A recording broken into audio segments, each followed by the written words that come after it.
Ah. Assalamualaikum, selamat malam guys. Kali ni dekat tangan aku ni Estep 2000 km 3.0 guys. Gila guys, serius gila. Kali ni Estep tak main-main, dia buat kasut ni dia tak main-main guys. Inilah dia Daily Trainer dengan nylon plate shoes daripada Estep yang bagi aku sangat-sangat solid dan dia punya design sangat-sangat wow.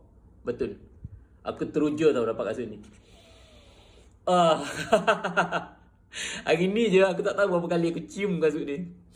So, kita tengoklah dia punya mesh, saudara. Kau tengoklah dia punya mesh, saudara.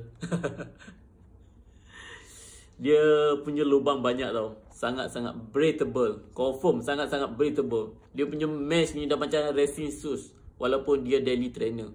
Dan Estep claim kasut ni dia boleh pergi sehingga 2000 km. Jauh tau, 2000 km.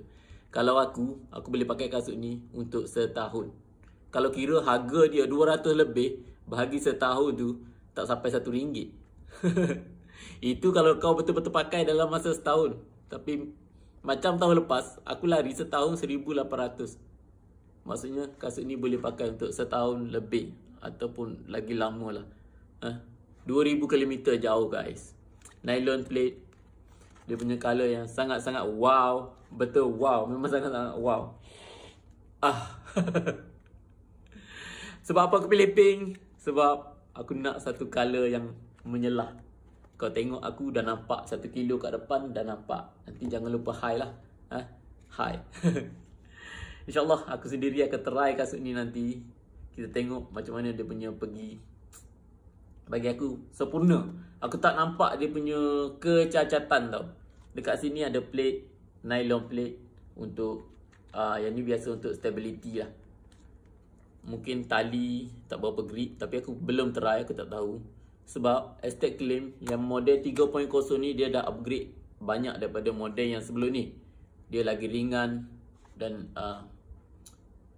senang kata dia lagi mantap daripada model yang sebelum ni lah. Okay. Apa-apa pun bagi aku try dulu kasut ni. Nylon plate 200 lebih guys.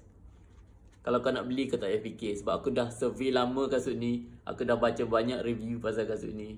Okay, sangat-sangat okay untuk daily. Dan aku ada tengok orang pakai kasut ni. Dia pakai untuk full marathon dengan pace 410. Laju, sangat-sangat laju. Walaupun recommended pace untuk kasut ni antara 5.5 ke 7.5. Dia boleh bawa sampai 410. Mungkin kaki dia sangat-sangat kuat lah. Sangat-sangat kuat. Apa pun bagi aku try dulu kasut ni. Aku tak sabar nak tunggu besok. InsyaAllah. Okay. Beli dekat mana? Dekat beg kuning macam biasa. Kalau kau nak beli, kau beli cepat. Okay. Sekali lagi.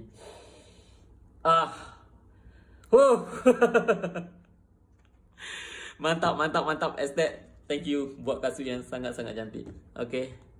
Itu sahaja malam ni. Mantap. Bye-bye. Assalamualaikum.